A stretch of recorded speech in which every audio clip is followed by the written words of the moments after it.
It's Brayden, and I'm joined by Logan, Christina Poindexter, and this is Absolutely Gobsmacked. So, Logan, how you been? How you been today? How you been? Good. Yeah. Didn't know, didn't expect my middle name to change, especially not to Christina. Where did that even come from? I know it's this 2020 has been a crazy year. I understand. It's Uh, something. Before we get into what we're gonna get into, um, just some updates. First of all, logo. So obviously, you guys have been waiting for a logo. um, so they're like they're just waiting for it. Like they're yeah, like, please hurry. they're waiting. They're on their heels, just begging for one. Coming very soon. In fact, as soon as this week, I'll do a safe guesstimation that at least by the end of this week, by the time you're hearing this episode, mid to late week, the logo should be ready to be unveiled. That way, you'll see us on Spotify. We need to have a logo to be on Spotify, and so we'll be up on Spotify, but we're on YouTube. We're on quite a few different platforms so that you can listen to the podcast at your own convenience, okay? Also, you'll notice something different about this episode compared to last episode. Does anybody can anybody hear that? It sounds a little annoying. I don't know. I don't know if you appreciate that there. Doesn't Um, bother me. no, well, everyone's different, but Yeah. we've eliminated the clicking. Well, hopefully, if I can control my fingers, you won't hear that back clicking in the background. You can just kind of pay attention to what we're actually saying this time. So there's that. Oh, and before I start, so I posted on Instagram if anybody could guess what our next episode could be about, and I posted a little. It's like a zoomed in picture as a clue. And so this is actually going to be a two-parter. Part one is Willy Wonka and the Chocolate Factory, and part two is Charlie and the Chocolate Factory. And we're going to talk about the behind the scenes and some facts and things like that maybe you didn't know or maybe you have forgot about. But wanted to give a shout out to Hector Pena, who guessed correctly in our Instagram account the subject of the upcoming episode. Round of applause for him. I think that's about it. Okay, so Logan, anything you wanted to add before we get started? No, I mean, I think you hit it all on the head. Okay, awesome. So Logan's taking over this episode. He did the research for us, and then I'm going to chime in with my whatever you want to call it, and we'll get going. So what are we talking about today, Logan? Well, and you kind of already introduced it about Did Willy I? Wonka and the Oh, yeah. Well, and the chocolate factory. And so there's a wild theory out there, right? And so, like last week, we talked about how there was a theory that there was Munchkin had committed suicide on the set of either that it was a prank because he was in love or whatever it was. This week, I was reading about Willy Wonka and Snowpiercer. I don't know if you've even heard of Snowpiercer. I didn't before I came across this, but hmm. it's basically so Willy Wonka is like a colorful kids movie, right? When Yeah, you I have to ask on behalf of the people that maybe haven't seen it or aren't super familiar with it, or it's been a while. Could you give us like a brief run through of kind of what it's about, just as brief as possible? yeah, What is Willy Wonka and the Chocolate Factory? yeah. So Willy Wonka and the Chocolate Factory. I was gonna say Charlie Factory, but it was Chocolate Factory. That would be a It's completely different movie, I have to say. little Charlie's coming out. Okay. No, it's basically a story about a group of kids and their parents that win golden tickets through this kind of like a raffle, kind of like an Easter egg hunt. Um, Very Right. similar to where they find it in a chocolate bar, and Hmm. then they get to go to see if they can inherit and win a whole bunch of free chocolate is what they're told. But and I won't spoil anything for anybody who hasn't seen it because it is a classic. It's a good movie. But they go through all these different things, and everyone kind of whittles down to a single person who finally wins it at the end.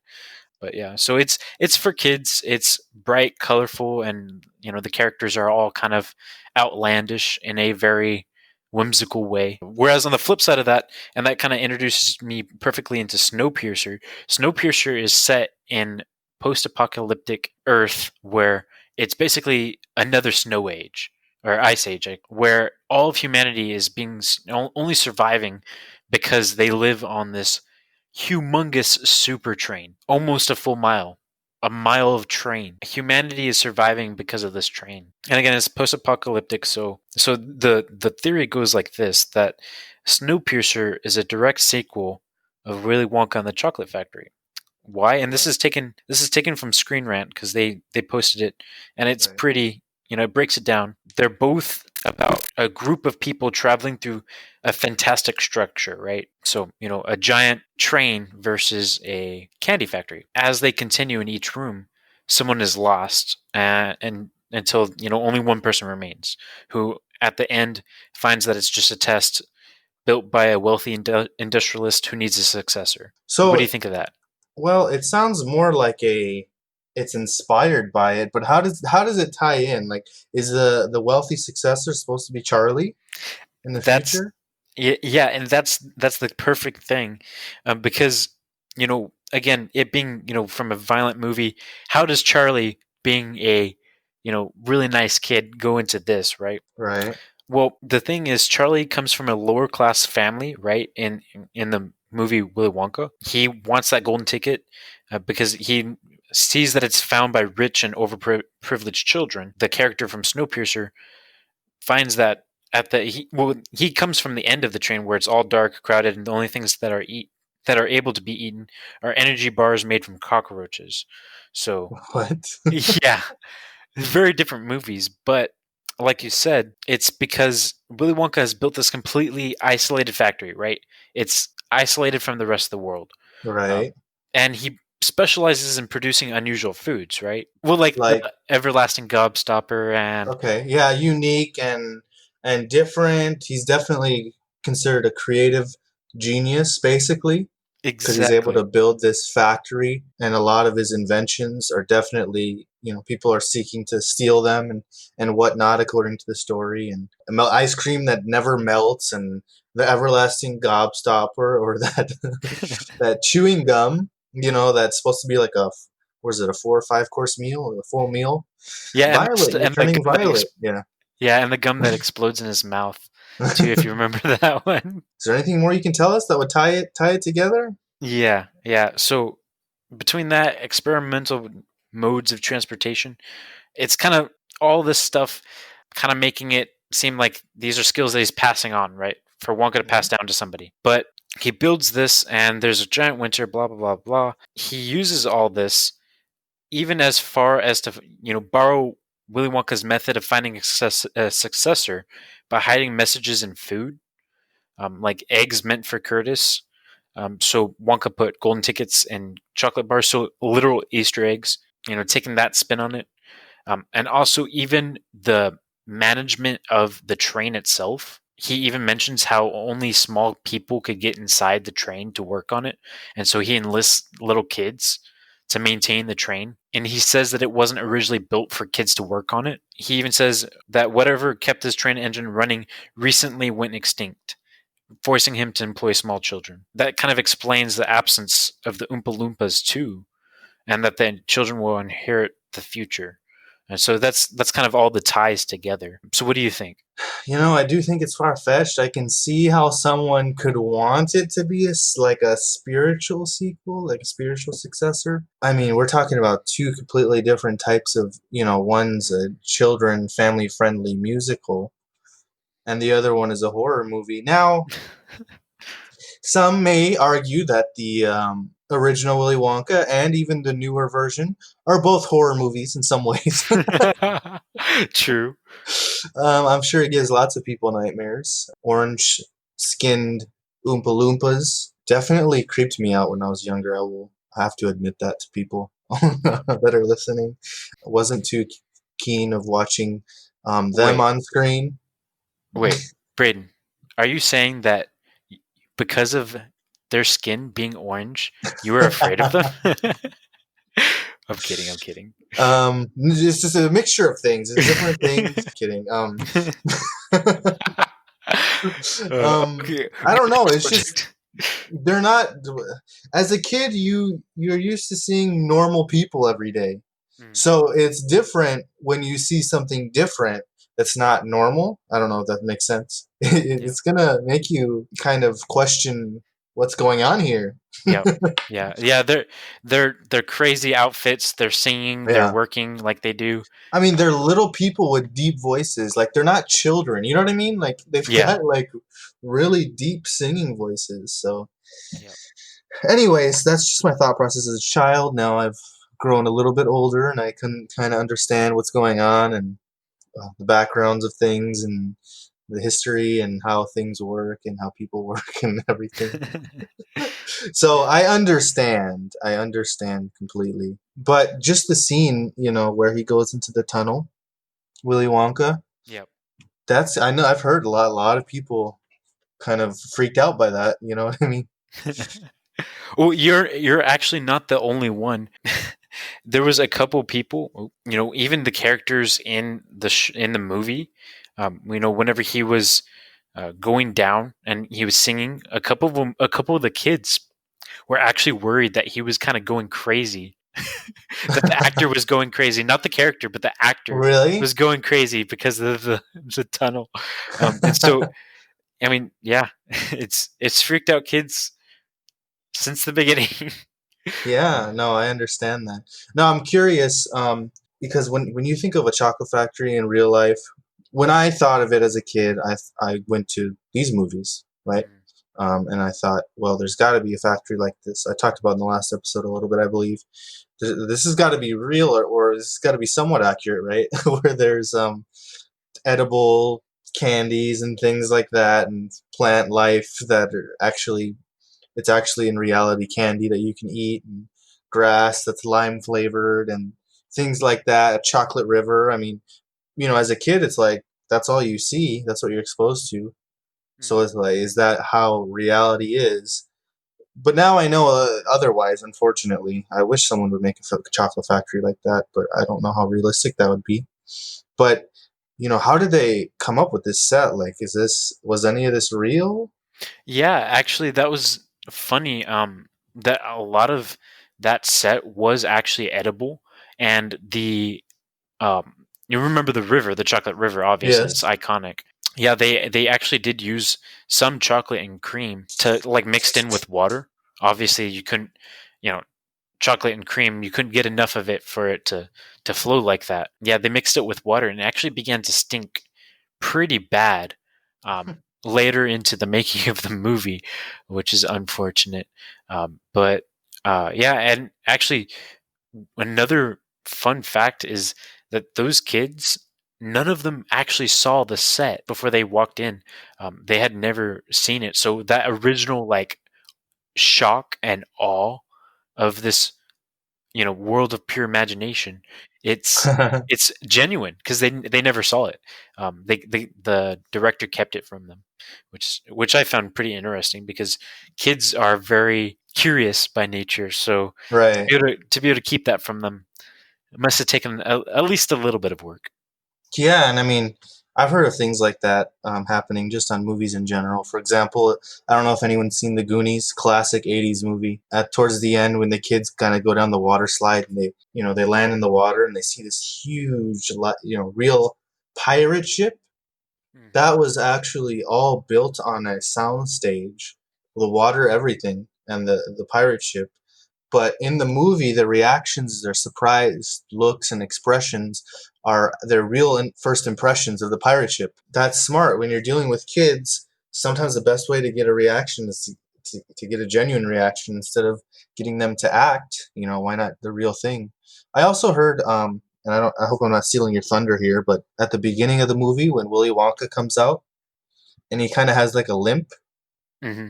and he's walking towards them, and then he does like a little somersault Hmm. and he's like ta-da, and then everyone starts clapping. Well, I heard that their reaction to that was real. Like, is he injured? Like, is something wrong with him?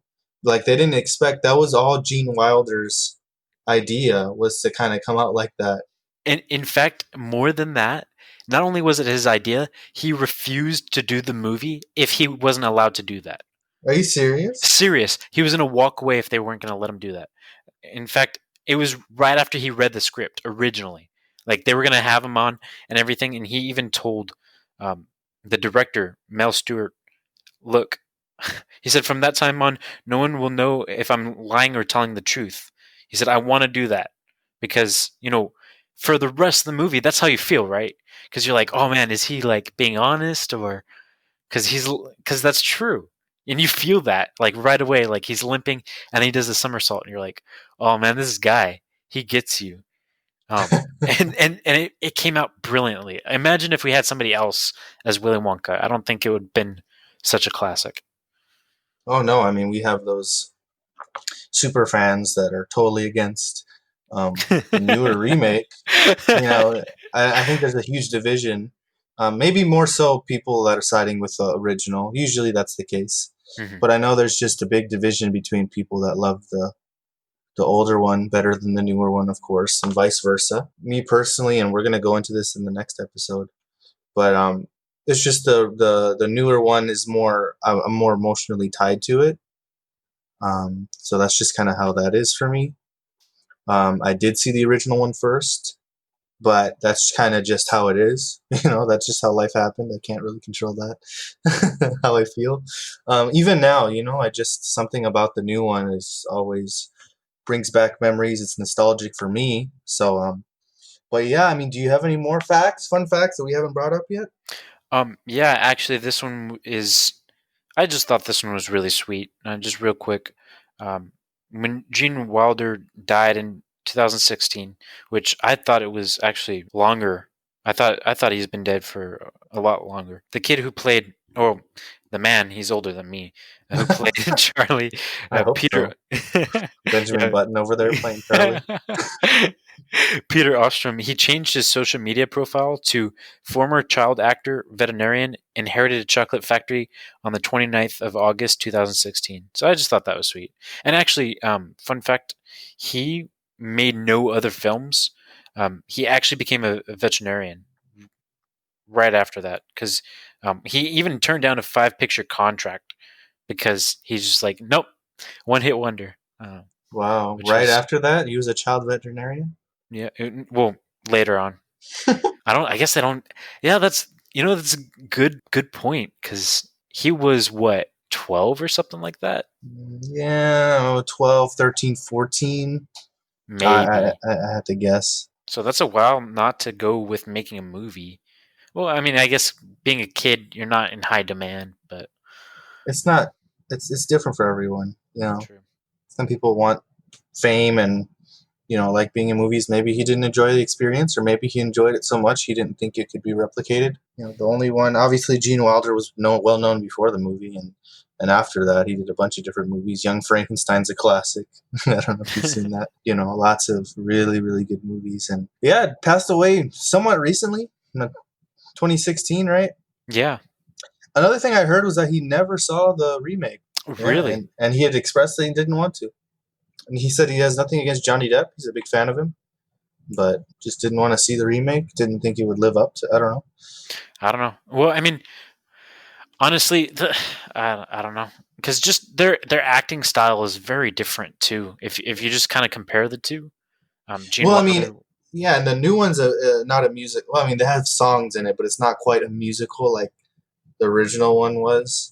Mhm. Where they walk into the factory and he starts singing "Pure Imagination," which is wow, what a classic song, right? But they're just different directing styles, different, and the book is called Charlie and the Chocolate Factory, and so in reality, the newer one, and I don't want to get too much into the newer one. We'll get into it next episode. The newer one is actually considered more, faithful to the book than the original. Yeah, yeah.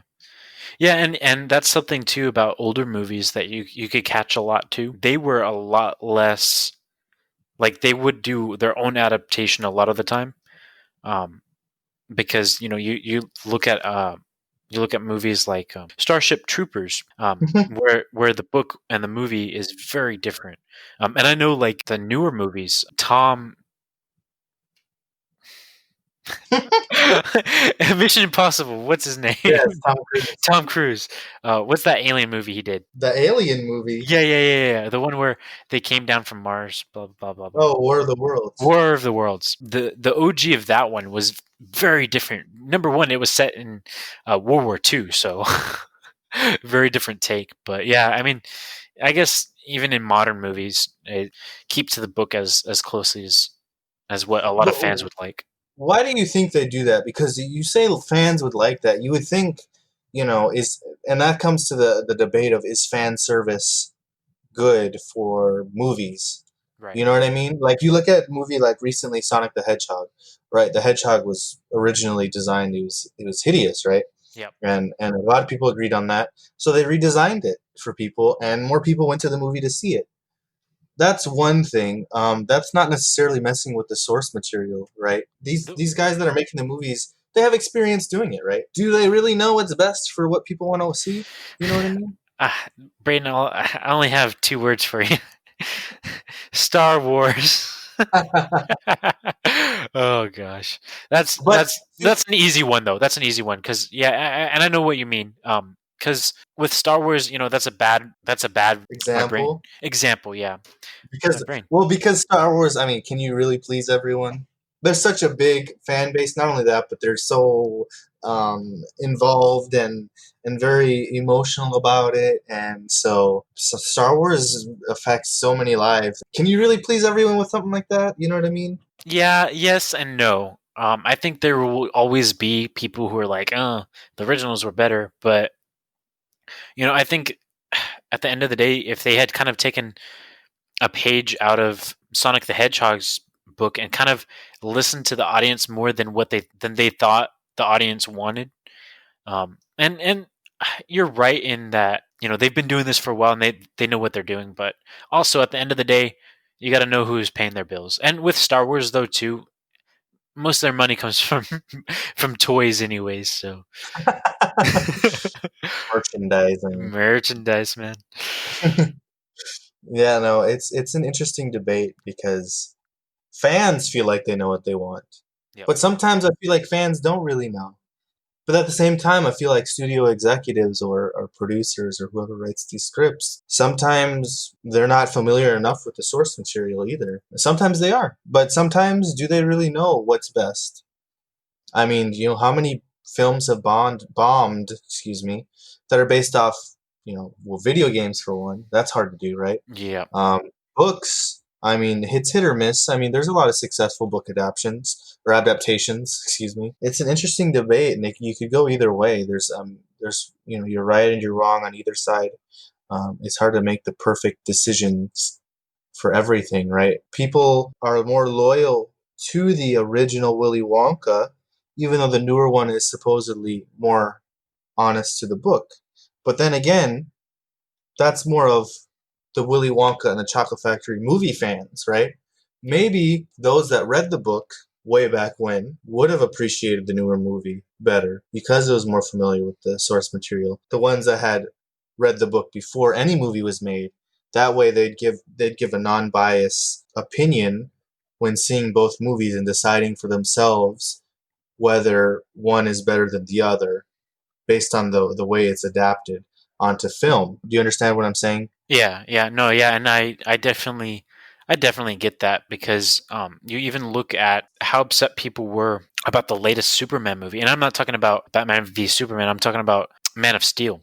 Oh, They're really? on both sides. I think it was generally appreciated and welcomed. A lot of people that I thought wouldn't like it did, and people that I thought would love it didn't. So it was a very odd movie, but yeah, I could definitely see where you're coming from an unbiased opinion. Who just read the book? Which one would they go to if they saw both, like side to side comparison? Which one they would like better? Yeah, exactly. And there's not really a way to tell because most people that saw the new one probably, well, I don't want to say most, but I'm sure there is a good amount of people that had already seen the original when they saw the new one, right? So they're going to judge it based on the movie and not necessarily the original book, right? Yeah. With a movie that, the first time it comes out, it's the first adaptation. It's easy to kind of compare, right? But in this case, where the first movie came out so long ago, that the generations and people have changed and they're different now, and then how can you get an unbiased opinion at this in this time period for movies like that? It's really not possible, right? See, even I'm biased, right? Because even though I saw the original first, I'm biased because I was at that perfect age when the movie came out where it would appeal to me in the future nostalgically, it would stick with me, right? Hmm. So And you know there's what? just different spectrums of people. Yeah, yeah, and no, and that's kind of like a perfect example into like I don't know if you ever saw like iCarly. Um, no, no, and there's a point to this, but just Okay, like go ahead. no, like for people who saw iCar like grew up with Drake and Josh and iCarly, or even just Drake and Josh, and then iCarly came out and they're like, oh, I'm pretty sure most people would say, well, they're both hot garbage, and that's just gonna get everybody upset. But no, I it's don't know. I think when you compare Drake and Josh to the newer kids shows, I think everyone would agree there's no contest. I don't see, know. you're biased because that Yeah, was but your. come on. Like, really? Is that Uh, really an argument? I don't know. it was a good show. I like that show. I like that show. Yeah. Yeah. Well, I see what you're saying. I see the point you're making. Everyone has their biasness because nostalgia has such a big impact. Like when we go back to Star Wars, there's so much nostalgia in the original trilogy, right? Yep. For those that went into watching the prequels, and you compare them side by side, and it's like not even close. A lot of people are upset, bad reviews, right? Yep. And then you go into these ones, and you have people like me and you, and maybe older, that grew up with the prequels, and you compare them to the latest trilogy side by side, and it's just like, oh, these are just stripping off the original ones. The prequels are still better, right? Yep. You know what And I mean? yeah, no, and it's this is kind of like the perfect Test movie. Yeah. test sample. I think it's the Yeah. first. It's a good sample size to see how biased people are because there's such a big gap between all the trilogies. You know what I mean? Yeah, yeah, and two, because so many people are so accepting of the prequels now, just because I remember, whenever I first saw, I remember going to the theater, walking, and standing in a line to see a movie, like if you can imagine, for Revenge of the Sith, like that just doesn't happen, anymore, just because of streaming Well, and stuff. But well, and you have reserved seating, and you can buy yeah, your tickets online now and ahead of time. Or before, you had to exactly, wait in line to buy your tickets and really hope and pray that there's still some seats available. And then you had yeah, to fight for your seats. You had to fight for a good spot, right? uh huh. And I It's remember not like that being, anymore. It's not. This movie going experience has changed. It always will be changed. oh yeah, for sure, for sure. But just I remember that original, like, was it 2004? No, 1999 was, because I First don't want to one, be wrong. Phantom Menace, right? Yeah, Phantom Menace was 99. And then 2002 was Attack of the Clones, and then 2005 was Revenge of the Sith. That's what I thought. So yeah, so I was still old, and I remember my little sister in my dad's arms, and then my mom was actually ahead of us because she had been waiting in the line a little bit longer, and my dad waited in the car in the air conditioning with us.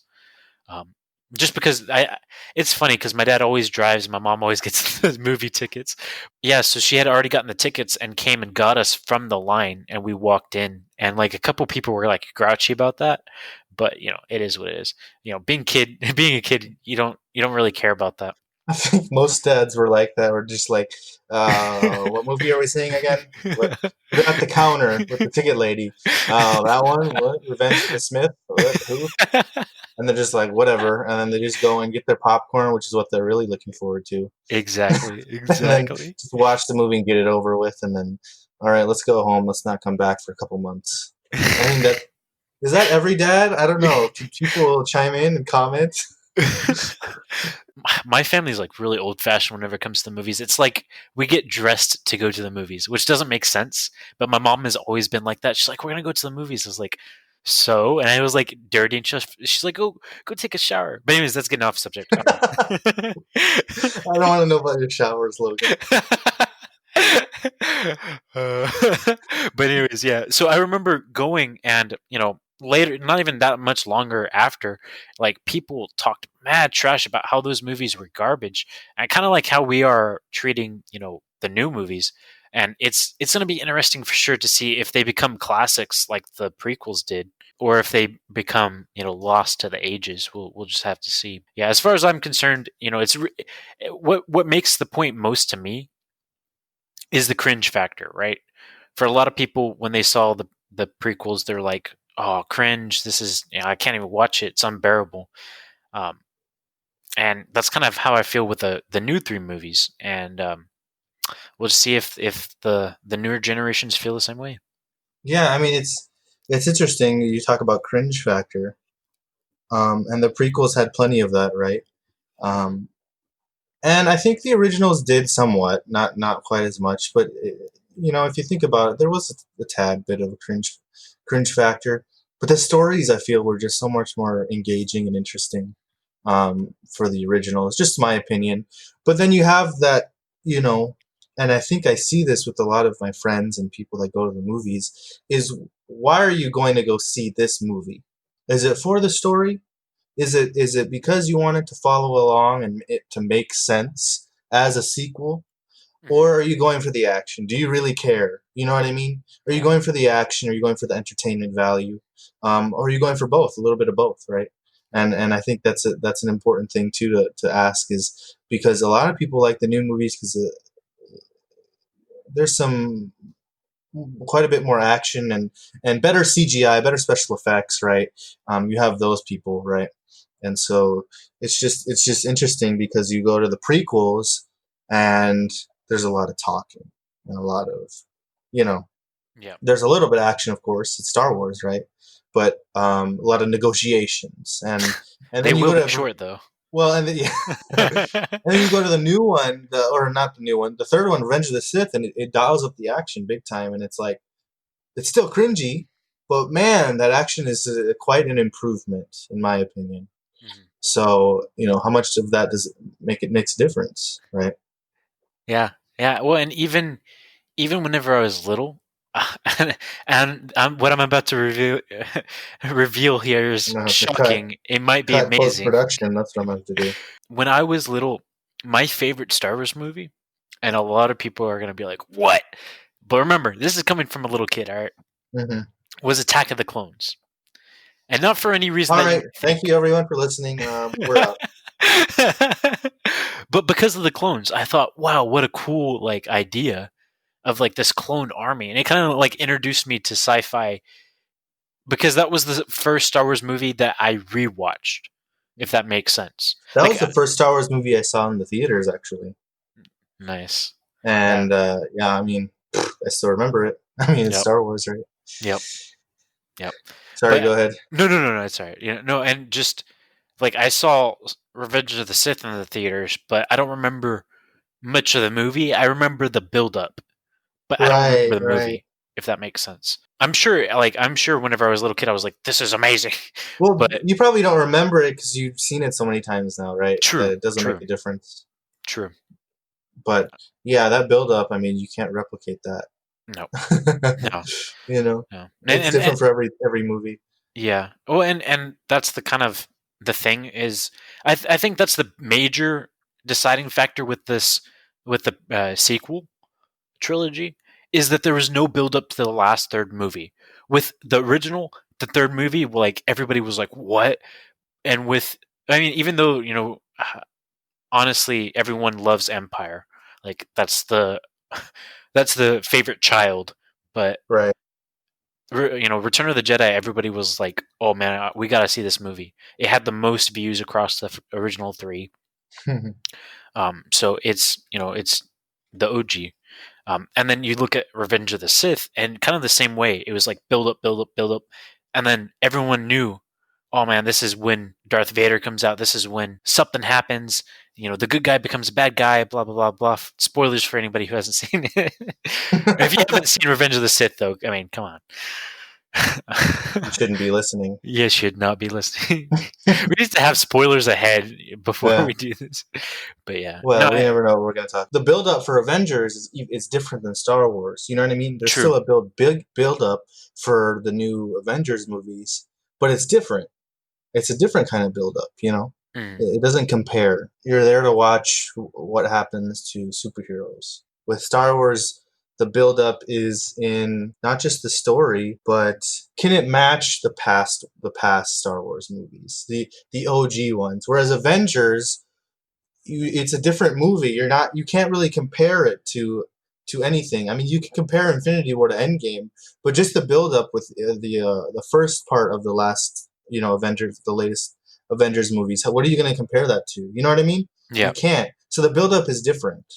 It's a yeah. sequel, but it's a different kind of sequel. I don't know if I'm making sense here. No. You're making sense because it's a superhero movie, but it's unlike anything else that has been made in Yeah. that genre. They're not reinventing the wheel, but they're modernizing the wheel. You Yeah. know what I mean? Putting spokes on it and Yeah. putting rubber on the end. Anyways, you got any more fast facts on Willy Wonka? Even though the last time we talked about Willy Wonka was a few weeks ago, it seems like. Right. No, I think we covered pretty much everything. Oh yeah, one last thing, just really quick. Speaking, I should have mentioned this earlier, but the Don't original die on me. author, no, the original author called it crummy, called the The movie the crummy. the well, like I mentioned, it's because it probably wasn't very faithful to the original book. You Yeah, know, yeah. I think that's really why, and it probably wasn't meant to be a musical either. I don't blame him. Yeah, but I remember hearing that he didn't. Basically, as long as he was alive, he was not um, okay or sign off on any other adaptations of his books. They planned on making this because he wrote a sequel, Charlie and the Great Glass Elevator, and they wanted to make the sequel, but he would not sign off of it on it because he didn't like that movie. And then since then, they've made starting in the '90s, they started adapting his books again. Adapting, tap that adapting. It's late. But I believe he had already passed away, and that's kind of why now his estate was kind of in charge of that, and or his family, his children, his daughter was kind of more in charge of that, and she started to certain books being adapted. Yep, So yep. there's that. So I understand. I mean, it makes sense. Actually, what was interesting was Elon Musk had actually bought Gene Wilder's house and turned it into a school. Oh wow, he Yeah, must have really liked Gene Wilder. yeah, right. Well, I mean, it's Elon Musk, so he kind of does what he wants with what he wants to. But no, yeah, apparently he did appreciate Gene Wilder and his How can his you not? legacy, and so continued with children, helping What them. a genius! Right. All right. So I think we're gonna end it there, and yeah, expect a new logo soon. It's being hand drawn, by the way, so it's gonna be original art. Wow, We'll you must see. have a high paid artist working on this, huh? No, no, they work for peanuts. Um, and it's my wife. So, Oh, I was gonna say, oh man, I'm telling her. Oh. so there's that. But we can go ahead and sign off, and we look forward to hearing your feedback, everybody's. Well, perfect. It's just in time for my bedtime. It actually Is it is. really? Yeah. It's past your bedtime, Logan. And I'll say good morning to you, those listening in the morning times. Good afternoon to those listening in the afternoon. Good evening to those listening in the evening. And good night.